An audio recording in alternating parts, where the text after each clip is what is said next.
I took it though. Alhamdulillah.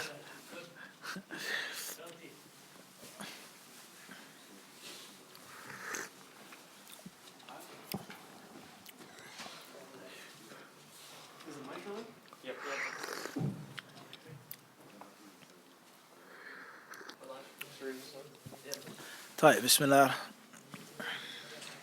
الحمد لله رب العالمين وأصلي وأسلم وأبارك على المبعوث رحمة للعالمين نبينا وإمامنا وسيدنا محمد وعلى آله وصحبه أما بعد. Inshallah, let's get started today with some of the questions that we may have بإذن الله سبحانه وتعالى.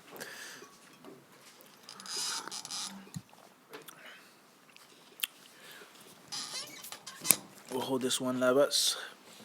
Follow Khalid.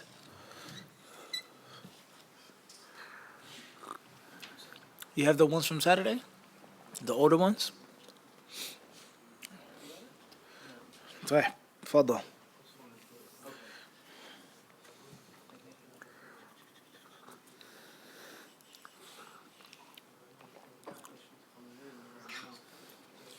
طيب تفضل أبو سعيد. One of the questions from Saturday was, what's the difference between a Nabi and a Rasul? First question says, Bismillah, what's the difference between a Nabi and a Rasul? The two words, when they're translated into English, most commonly mean a prophet and a messenger. A prophet and a messenger. Obviously, the basic meanings of the two words and their concepts are very different in English and in Islam. Not just Arabic, but in Islam. Very different. In English, I would say, and Allah knows best, is that the word Nabi has a far stronger meaning than messenger in English. Everybody understand this? Whereas a messenger just brings you something. A delivery, a package, news, a message. And a Nabi, a prophet, is someone who knows the unseen or some of the unseen, who knows the future or some of the future, who prophesizes things. And in most cases deals with the people, guiding them, taking their hearts and their souls in his hand and leading them to the promised land, to the way of salvation and prosperity. That's in English, in my humble opinion. And a messenger is someone who just delivers a message. They bring you a message. That's it. They could be a total liar. But in most cases, the prophet is someone who's what? Something far different than that. Now, if you say messenger of God, then that's a different story. So what? A different story. But just the sheer word Nabi, prophet, and messenger. I'm just a messenger. Don't kill the messenger, you say. You say that, you use that on a daily basis, but you never say to somebody, I'm a prophet. You're not even going to say, I prophesied. He says, I foresaw this. I predicted it. I guessed that it would happen in this time, in this place. But you don't even use or begin to use the word prophet except for when you're dealing with something, what? Heavy duty. We can all agree on this. This is in our English, in the English culture. Prophet is something, what? Serious. But you say a messenger came. Everybody clear on this? Do we have to like him and love him or heart? No. But we have to look into the message. But a prophet is something that's deep. Everybody clear on this or not? So that's with regards to English. As far as in Arabic, and as far as in Islam, then the people of knowledge, they differ on the differences between the two. Some might say there are no differences. And some may say that a Nabi, every Rasul is a Nabi, but every Nabi is not necessarily a Rasul. And some may say that the Rasul is greater and bigger. And the Nabi is beneath the status of the Rasul. Everybody clear on this? And some of the people of knowledge, they say many different things regarding the differences between the two. He who reads the Quran al-Kareem and the Sunnah of the Prophet ﷺ is going to clearly find several proofs and evidences that show that the Nabi is also sent. Allah sent. Allah sends. And that the Nabi and the Rasul both share certain things. From the things that they share, they're human beings. They're men. They're free men. Everybody understand this? They are human beings, not jinn. They are men, not women. They are free men, not slaves. And they get a message from Allah subhanahu wa ta'ala, directly or indirectly. They get revelation, divine inspiration, wahi. Something is sent to them and said to them and given to them. A little or a lot. Everybody clear on this? These are the things that the Nabi and the Rasul, everyone can agree on. They share these things. And then the difference of opinion comes in when the people say, what makes a Nabi and a Rasul? Is the Nabi actually mursal? Has he been sent in order to deliver, to make tabligh, to convey? Or he just takes the revelation that Allah gave him with himself, his own family, for example. So one fork in the road. Another fork in the road is what? Is the Nabi is someone who gets revelation from Allah subhanahu wa ta'ala, but he doesn't get a kitab. He doesn't have a kitab, a separate scripture. Or if he does have a kitab or a separate scripture, he doesn't have a different sharia. Sharia is the same as the one who came before him, or those who came before him. That's another what? Fork in the road with regards to the ta'rif, the definition of the Nabi and the Rasul in al-Islam according to the people of knowledge. And some of them say, as we said before, the difference between the two is because they share things and then they... I understand this? That's why there's going to be a difference. Because if they were totally different entities in the beginning, there would be no point. There's no difference. They're different things. Malaika and ins. Ins and jinn. Men and demons. Men and angels. There's no difference. There's no similarities between them. They're two different. Two different entities. Two different created beings. Types of creatures. But due to the fact that they share things, then the people of knowledge, they differ on what separates one from the other. Everybody understand this? From the things that they share, we said that they're human beings. Not malaika, not jinn, not other creations that we don't know about. They are not slaves. They're not in bondage. They're free men. And they are not women as well. Everybody understand this? What the people of knowledge, they say. And from the forks in the roads, there are several different ways that the people of knowledge say and deduce the differences between the two. The opinion which seems to be most correct to me, and makes the most sense to me and Allah knows best, is that the difference between the Prophet and the Rasul is that a Prophet is someone who confirms, is someone who reestablishes, is someone who reemphasizes the previous message, the previous rulings, the previous legislature, the previous scripture. And he does not become a Rasul, he's not graduated to a Rasul until he himself has his own set of laws. Even though some of those laws could be similar to the previous laws. As our Rasul, our messenger, Muhammad sallallahu alaihi wasallam, he came with certain things that the Jews and the Christians have with them even to this day. Despite their books being distorted and so on and so forth. And there's still certain things, such as circumcision. Such as what? Circumcision. Such as the growing of the beard. Such as physical prayer. Such as dietary laws. Such as laws on marrying. And the list goes on. Such as usury. Interest, riba. Riba is haram in all religions. If you read the history of interest and usury, you'll find that it's haram. And it's a major sin in all three main Abrahamic faiths. Christians are not supposed to take from riba. They're not to eat from riba, nor the Jews. In the original pure scripts. Everybody understand this? Let alone the history of our country, the United States. You read about the laws that were placed on interest and usury and the differences between the two. So even though Muhammad sallallahu alaihi wasallam, he brought rules that confirmed many previous rules, he also had new rules, new ahkam. Everybody understand these things that were different. Everybody understand these things that were different. So therefore, that which seems to make the most sense and Allah knows best. And when we say make most sense, what we mean by that is all of the text of the Kitab and the Sunnah being used. All of them being implemented.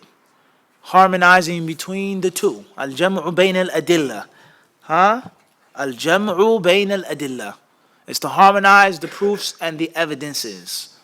No verse contradicts and clashes with another verse. No authentic hadith goes against another authentic hadith. let alone the wujuh al-nadar, wujuhat al-nadar, wujuh al-istidlal, the ways of using the proofs and the evidences, the scientific principles in the deen, in tafsir, in hadith, the scientific principles, and harmonizing them and blending them all together along with the fact of actual common sense. So that's what we say we mean common sense. We don't just necessarily mean pure what? Common sense. Everybody understand this or not? So the view that makes the most sense to me is that the Rasul has a separate legislature. The Rasul has a separate book, and the Nabi has a legislature of the previous prophet or the previous messenger before him. And from the strongest proofs of this is the famous hadith of the Prophet ﷺ, in which he says, رَأَيْتُ النَّبِيَّ وَمَعَهُ رَهْتُ. He says, I saw a Nabi, and with this Nabi he had a group for 3 to 9 men.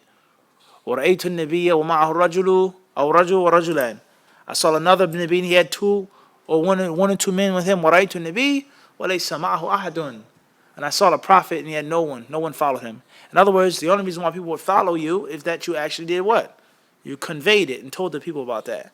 So for someone to get revelation from Allah Azza wa Jal, which is golden, more gold than gold, and to keep it among himself and not to tell somebody, that doesn't make any sense. Malish. That just doesn't make sense. For Allah to give a man revelation and Allah tell him, just keep it to yourself.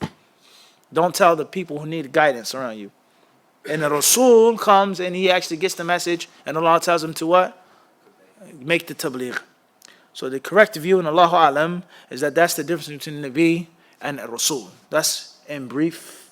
Anyone who wants to read more on this, bidnillahi ta'ala, he can read the tafsir of the kitab, the hadith of the Prophet ﷺ, and there's some of the ulama who wrote books on the topic. Wallahu Alam.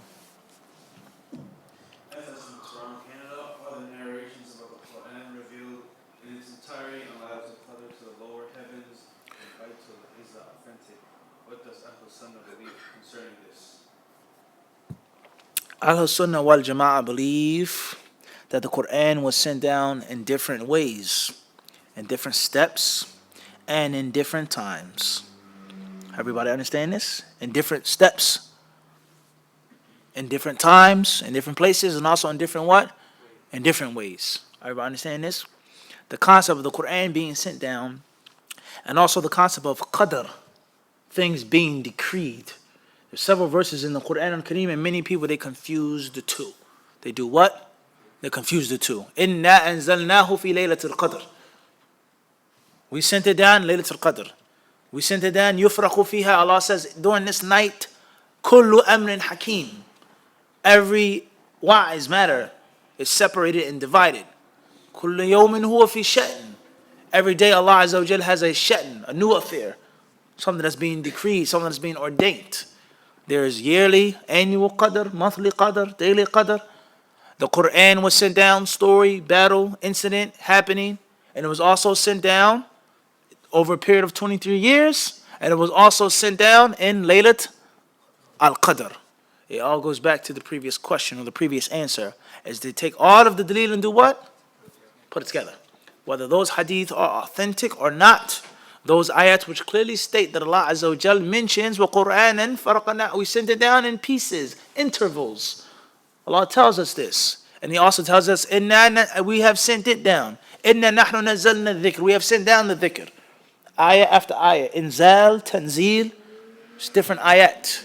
And the correct way, the way of Ahl Sunnah, is to take all of the ayat and harmonize between them. And reach a clear conclusion. And the summary is, or the conclusion is the summary that I just gave. That the Quran was sent down all at once. Not necessarily upon the Prophet ﷺ all at once. Took 23 years. And Jibreel ﷺ studied the Quran with Muhammad ﷺ the whole entire thing. Once a year in Ramadan. فَيُدَارِسُهُ الْقُرْآنِ. Towards the end of his life, he read it to him. He recited to him what? Twice. وَهَكَذَا. So there are steps, times, places, and ways. And the same applies to the qadr. And that's also mahal ishtibah. These things become confusing like this when the people don't separate the two. When Allah says sent down. Everybody understand this? Everything that's sent down is not the Quran al-Kareem. Everybody clear on this or not? Also the word amr. Allah lahul khalq wal amr. To Allah is the creation and the amr. Sometimes the word amr means command. Sometimes it means يعني شأن min amrina. We have given to you ruhan min amrina. Allah says. وَكَذَلِكَ أَوْحَيْنَا. Allah says, we have sent to you, given wahi to you, O Muhammad, ruhan min amrina. A ruh, spirit, from our amr. Doesn't mean command or doesn't mean sha'n, affair. Everybody understand this? So this is one of the reasons behind the confusion among the people who face the Qibla with regards to the issue of the Quran. And also the Quran, is it the speech of Allah? Is it created? So on and so forth. This is one of the reasons why. People not separating between the different ayat and what they mean. Everybody understand this? The word amr in one place means something, and another place means what?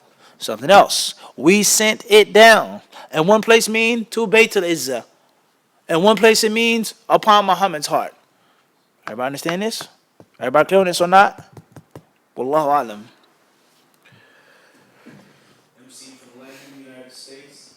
Assalamu alaikum, Shaykh. Question: what is the ruling of fasting for a sister who's with a child, in parentheses, pregnant? What should she do in regards to her inability to physically fast? If she can't fast, then there's several things that she can do. If she has the ability after the month of Ramadan to make up the fast and to feed a poor person for each day that she missed, then that's the safest thing to do. It's the safest thing to do. Wa alaikum assalam to Allah. In which you can leave the khilaf of all of the fuqaha. To make it up, make qada, and also to feed. That's the safest thing to do. Cover your tracks, if you have the ability to do so. So if you're not going to be fasting for 2 years, 3 years, 9 months pregnant, 2 years breastfeeding, if you, whatever the case may be, let's say 3 years, 3 Ramadans you missed. So that's, let's say roughly 90 days or 87 days. Tayyib? If you have the ability to make up 87 days and feed 87 poor people, then that's the safest thing to do. Obviously, making up 87 days of fasting is not the easiest, simplest thing to do. And that's just only one child. What if she gets pregnant again after 2 years, after a year and a half? This is why some of the people of knowledge hold the view that the only thing that she has to do is fast. And other people hold the view the only thing she has to do is feed. And other ulama hold the view that she has to do nothing. Period. And we explained all of this in detail in the conference last year on fasting in Masjid Ansar. Wallahu alam. LH from Queens, New York. Assalamu alaikum warahmatullahi wabarakatuh. Can you give us admonitions of staying motivated and learning Arabic language? Please go back to the video that we did called The Importance of Learning and Studying Arabic, in which we talked about one of the most important virtues, or the biggest virtues, one of the juiciest benefits of learning Arabic is that it allows you to walk into the house. No Arabic, no entrance. You can't get in. Arabic is the keys, the ticket to the door of tafsir, of aqidah, of fiqh, of hadith. You will know about Imam al-Bukhari in detail.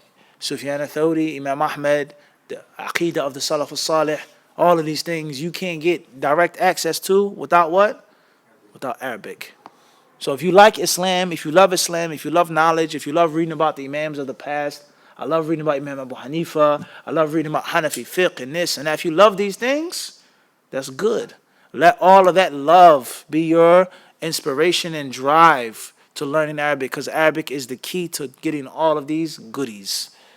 Everybody understand this? If you don't know Arabic, you can get limited amount of candy. You want a whole full big bag of candy. Everybody understand this? It's too heavy to carry back. Arabic.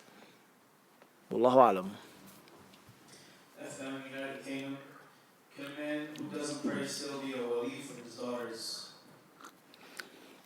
Can a man who does not pray still be the wali of his daughters?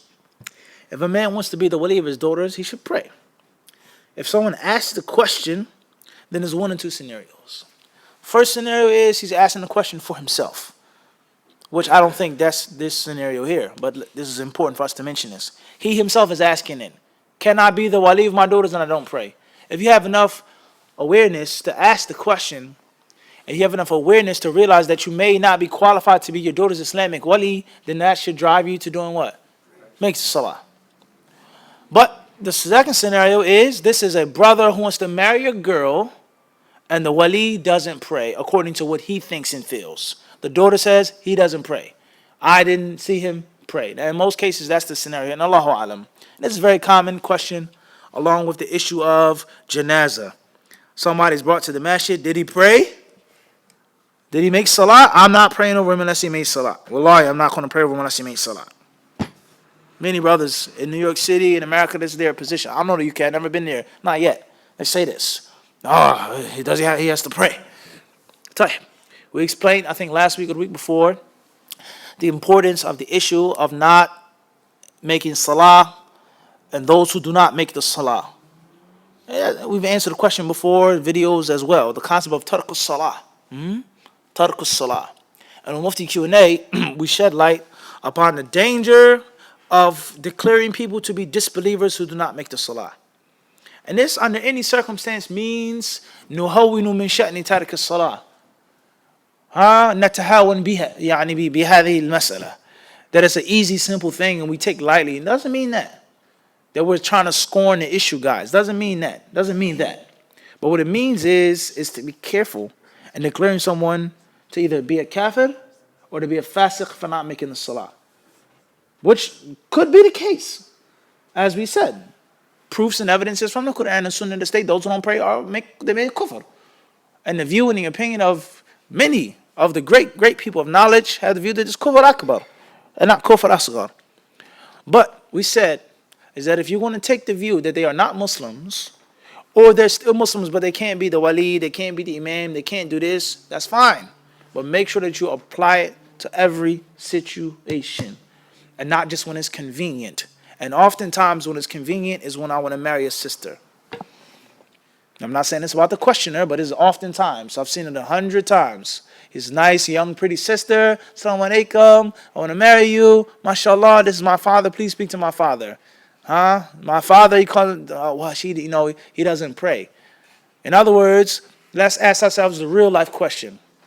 If the father came to me, shook my hand, gave me a hug, I like you, Sheikh. I want you to marry my daughter, inshallah. Would I ask him if he didn't pray or not? Or is it an issue in, I don't like you. Don't marry my daughter, you can't marry my daughter. Then the next maneuver is, doesn't pray. So clip him out the way, remove him from being a wali, and then bring in Abu Abdullah, Abu Abdurrahman from the masjid. No doubt. That's his name, that's his kunya from the center. He steps in, he's the sister's wakil, and I get married to the sister. This happens often. If that's your approach, then you have to declare everyone that you know, or you clearly yaghlib ala dhannik. In most cases, does not pray that they are all considered what? Kuffar. Kulluhum. Everybody understand this? Or if it's not kuffar, then a fasaq. And a fasiq who can't be a wali, can't be a witness, can't do this, can't sign your paper, can't this. Court, you can't go to a fasiq doctor and expose your aura. Fasiq is not supposed to handle your baby's paperwork. Male, female, this parent, who's the baby belong to? How easy a switch can be made at birth because he's a fasiq. He has no adala, no integrity. So there's ahkam that the people of knowledge have mentioned with regards to al-asma wal-ahkam, as we said before. Names and rulings. Mu'min, Muslim, kafir, fasiq, mubtadi'. These are all asma. And these asma have ahkam. The mu'mins, kada. The salih, the adl.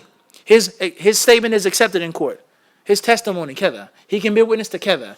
Everybody understand this? The fasiq can't be a witness. The fasiq can't get this. The fasiq doctor, the doctor who's not ameen, he cannot say that you can't fast. It's now permissible for me to break my fast and take medicine. You cannot take that statement, the ulama say, unless the doctor is what? Fiqh, not alim. No. Alim in medicine, not the deen. He doesn't have to be a scholar in religion, abadan. But he has to be a what? Trustworthy. So if he doesn't have a beard, what is he? How many doctors have full beards? How many Muslim doctors have full beards? Everybody understand this? This is dangerous now. So you're going to apply everything or you what? Everybody, this is reality, okay? Not just in the UK or not in America. You go to Medina, the Prophet's city. 9 out of 10 doctors don't have beards. You tell the doctor, I'll be right back, I'm going to make salah. He said, okay, I'll be in my office waiting for you to come back. It's reality. You go to the courthouse. How many people in the courthouse have beards? Does your lawyer have a beard? The judge may not have a beard. Allahu alam. This is a reality. I asked my teacher one day, I said, yeah, Sheikh, if the one who doesn't have a beard is a fasiq, what about the most Muslims today who don't have beards? And if most Muslims don't have beards, that means that the Islamic courthouses would be totally void. There will be no witnesses, nothing. He said, in Saudi Arabia, we implement this. That's what he said. He says, anyone who doesn't have a beard can't be a witness. Allahu alam. Is that true? I don't see how it's true. And most men today in Saudi Arabia and other than Saudi Arabia shave their what? Shave their beards. That's well known. It's not a hidden thing.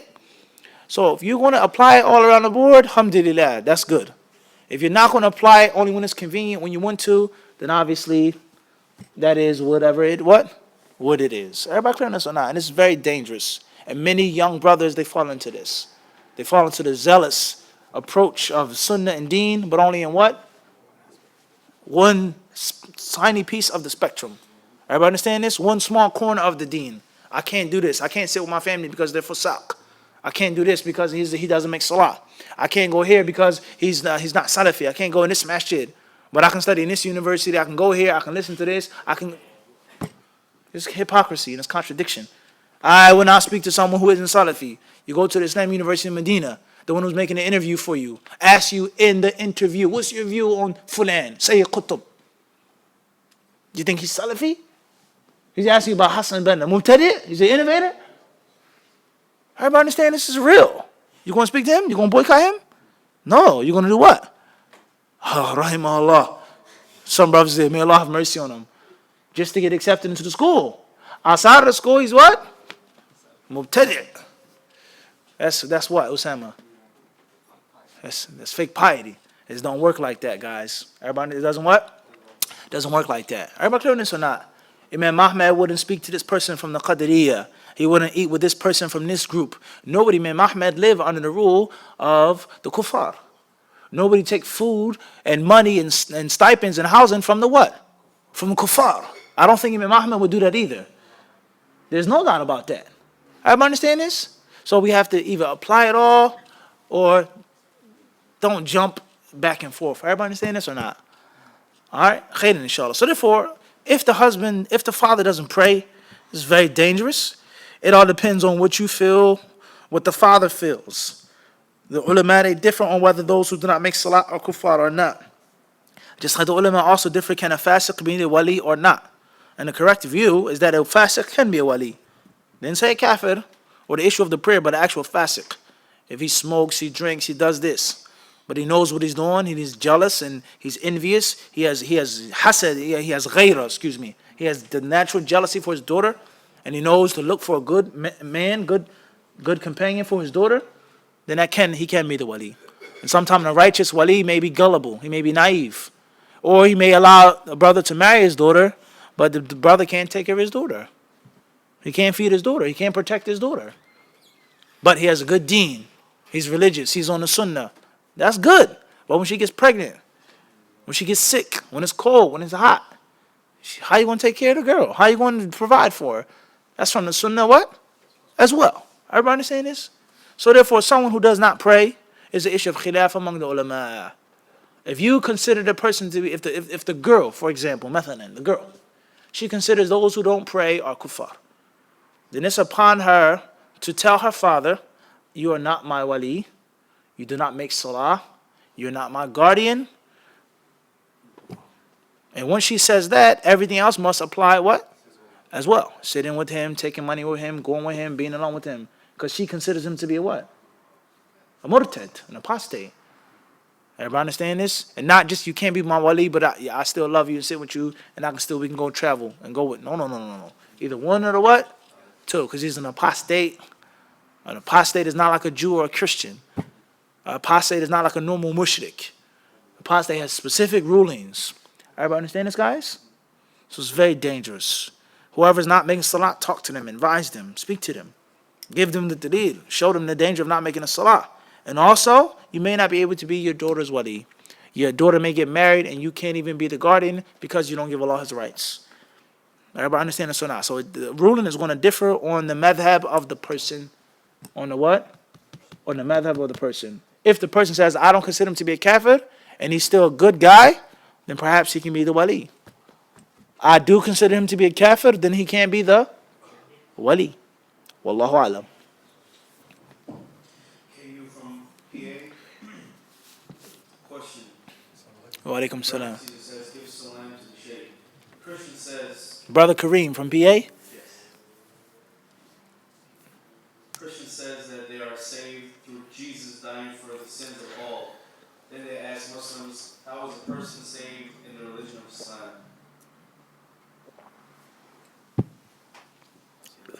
Question says, Christians say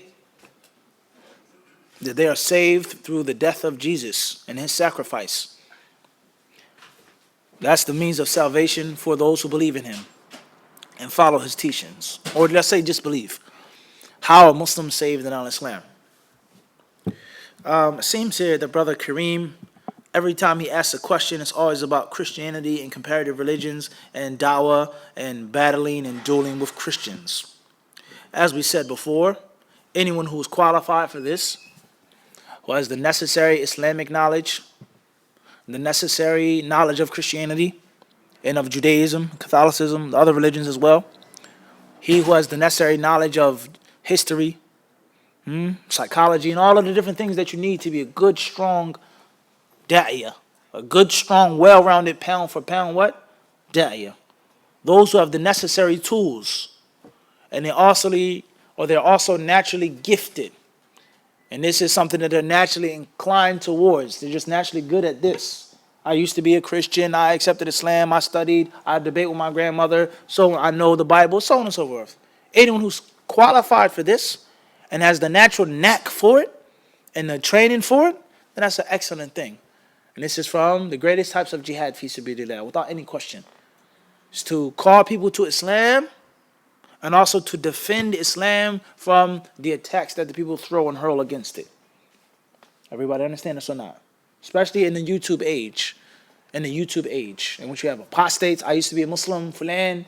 You have this one attacking Islam every single opportunity. The Prophet this, the Quran that, so on and so on and so on and so forth. Everybody understand this? So calling people to the true religion and defending the true religion is from the greatest jihad fi sabilillah, bi'idhnillahi subhanahu wa ta'ala. But the problem is if I'm not properly qualified. The problem is if I think I'm qualified, but I'm really not. The problem is that I may be getting sucked into the giant black hole of argumentation and debating without even realizing it. And these people that I'm talking to and debating really don't want to accept Islam. But they may just enjoy debating and arguing. It's fun. It's fun. Some people, they go to the gym, Abu Saeed, they don't have no ambitions of being professional boxers, but they just like to spar. Just like to work out. I like boxing. I have no ambitions on being or knocking somebody out, but it's what? It's like the box. It's good. It makes me feel good. It's good exercise, cardio. Everybody understand this? Everybody got this or not? So there are people that just like to debate and like to argue. They have no intention of accepting Islam. They just like to talk and debate and argue. And they may continually, gradually what? Suck you in deeper and deeper and deeper and deeper. And you may not even realize it. And this is the thing that we fear from many people today. Talking, debating, and talking with these people, these forums, public things, and there is no actual fa'idah behind it. And oftentimes a great deal of time and energy is wasted and spent, and it could have been what? Invested in something that was far more beneficial for Islam and for the Muslims. Everybody understand this? Far more beneficial what? For Islam and for the Muslims. So that's my advice. That's my what? That's my advice. Salvation in Islam is clear and it's simple. Clear and simple. Those who believe in Allah and the last day and do righteous deeds. Period. Those who believe in Allah and the last day and they do deeds of righteousness. Everybody understand this? إِنَّ الَّذِينَ يَخْشَوْنَ رَبَّهُمْ بِالْغَيْبِ لَهُمْ مَغْفِرَةٌ وَأَجْرٌ كَبِيرٌ.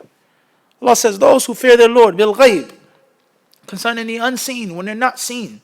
They fear Allah concerning what they should believe in from the unseen. They fear Allah when they are unseen, when no one can see them. They will have forgiveness, all their sins forgiven. And they will have an ajrun kabir, a tremendous, stupendous reward, Jannah. Just that simple. That's salvation in Islam in one verse in the Quran al-Kareem. Everybody understand this? فَلَا خَوْفٌ عَلَيْهِمْ وَلَا هُمْ يَحْزَنُونَ. No fear for the future, no grief for the past. That's salvation in Islam. Believe in Allah subhanahu wa ta'ala, in the malaika, in the jinn, in the shayateen, in paradise, and hell, all the things that you're supposed to believe in. Everybody understand this? And you work deeds of righteousness. It's just that simple.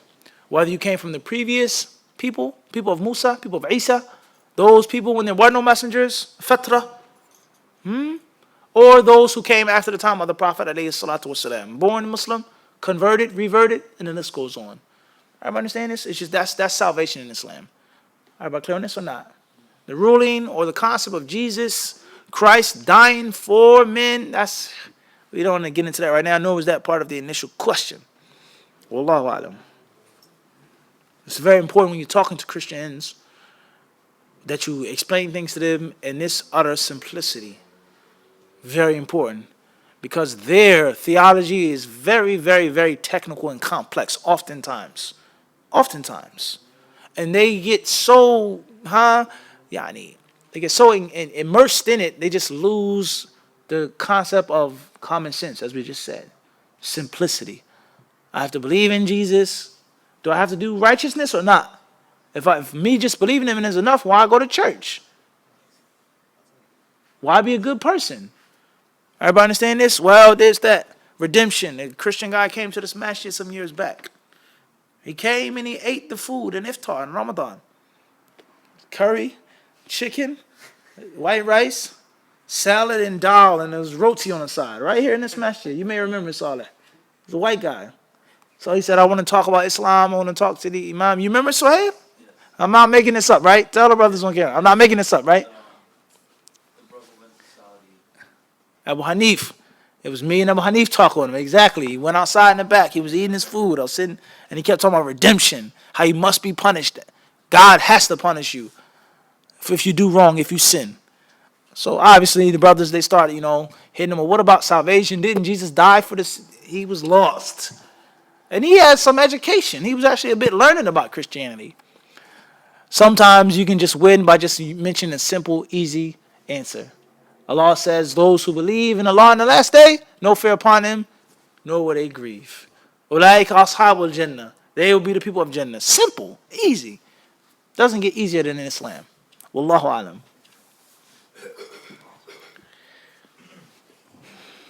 Question from Facebook. Initials MR. Sheikh, could you shed some light on the importance that the Talib should give together in books? Should get together or give together? To give together in books. To give together books? Spend money on buying books? I don't understand the question. I'll read it again. Sheikh, could you shed some light on the importance that a Talib should give together in books? Clear. Type. Could you shed some light on the importance of a student of knowledge to give together books? Khairan, inshallah. If you're going to be a student of knowledge, if you're going to take that title and that name, then that should mean that is your profession. That's your hobby. That's your life. That's your title. That's what you want to do all of the time. Or if not, most of the time. Now I study on the side. Now I do it on the side. I went overseas. I was in Egypt. I teach English in Kuwait. I sit in some durus, some mashayikh. But I'm student of knowledge. I consider myself to be a what? Talib al-bi'idhnillah. Everybody understand this? If that's the case, then just look at it somebody, let's say, for example, an electrician. Brother was in here, or the electrician was in here today. Salat al-Asr. When I walked into the masjid, things were everywhere. It was 2 or 3 different toolboxes. The toolbox was, I think it was a dewat. Hadith-disciple colors. Tayyib. Yellow and black or gold and black. And then the one toolbox is like a drawer, chest. It was like 3 or 4 different levels. And one of the levels I saw was nothing but screws. Then the one was nothing but what? Nails. Then there's a drill. Then there's this. Then there's that. And there's a scaffold. All of these things I'm sure belong to the one electrician. Why does he have so many tools and pieces and instruments and things like this? Because that's his what? His profession, his trade. That's his what? His profession.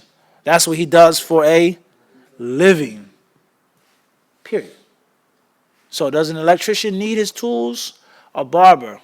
You have your shears, you have your razors, you have your combs, you have your brushes, you have your this, you have all of the spices, the smell goes, you have everything and more. Because you're what? That's what I do for a living. I take pride in it. I like it. I enjoy it. And that's what I do. That's how I pay my bills. It's just that what? That simple. A chef. He has his knives, all his different spices, cookbooks, his kullu shay. And he takes pride in buying those things and spending on those things. Rather, it's like a kid in a candy store. He becomes addicted to it. He says, you don't need any more knives, but I do. Just one more. You don't need any more pans. I do. Just let me. Every time that he spends, he buys himself a new novelty. It's him falling more in love with what? With his craft, his chosen craft.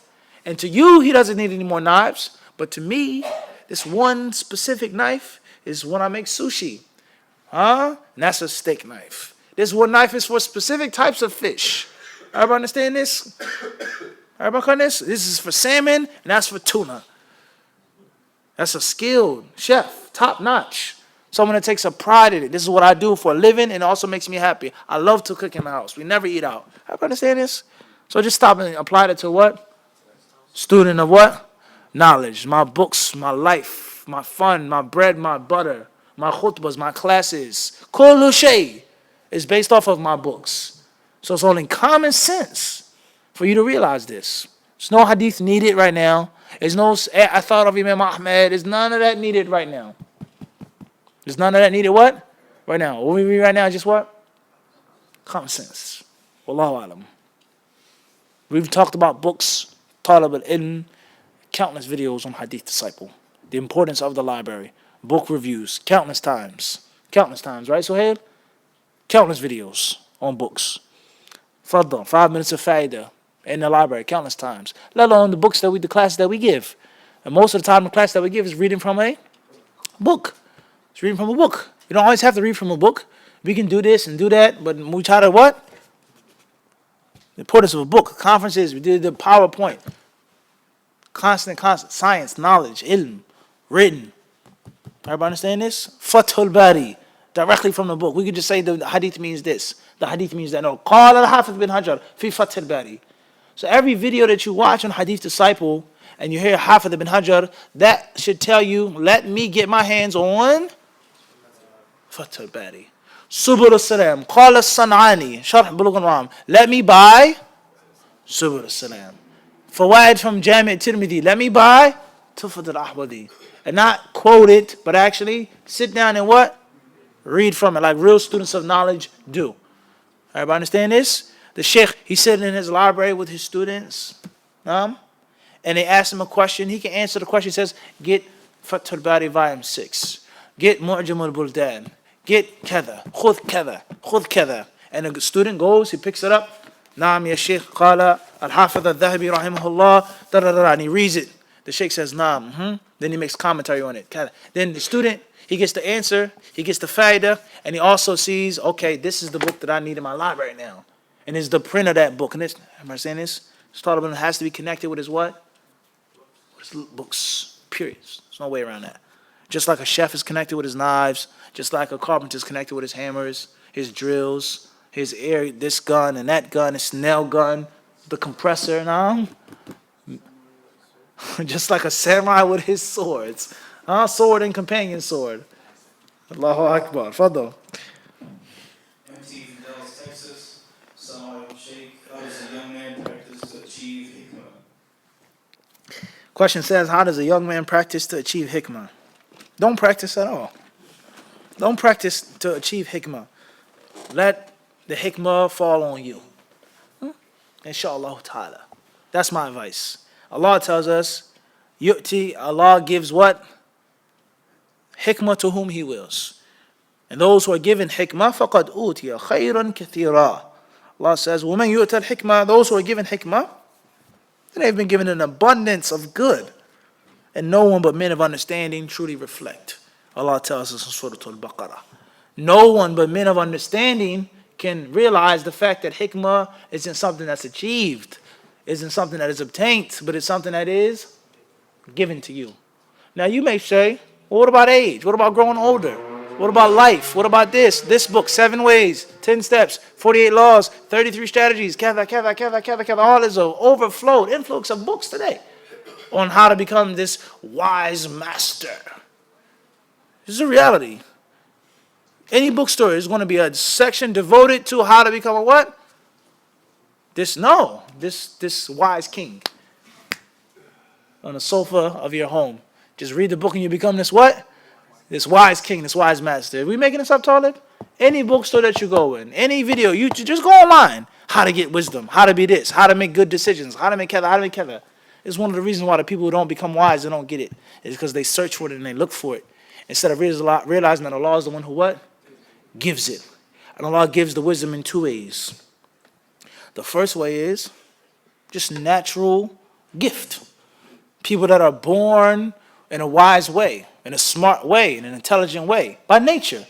Some men, some women are born in a patient way, just like some people are naturally hasty. They can't help it by nature. It's nothing bad, they just can't help it. Naturally hasty. And some people are naturally what? Patient. Some people are naturally what? More aware. And the list goes on. However, when it comes to life, and you getting older, having friends, having enemies, being married, being separated, laughing and crying, eating and being hungry, traveling, going through things in life, that's all hikmah. But you don't necessarily, or you shouldn't necessarily ask for those things. Just live your life. Live. Make decisions. You make a bad decision, then you what? Shouldn't have did that. You encounter the same thing 3 times, you said this is what? A pattern. This is how people are. This happened to me between me and a guy from Guyana, me and someone from Japan, and me and someone from Brazil. That has to prove that that mode of behavior is what? It's universal.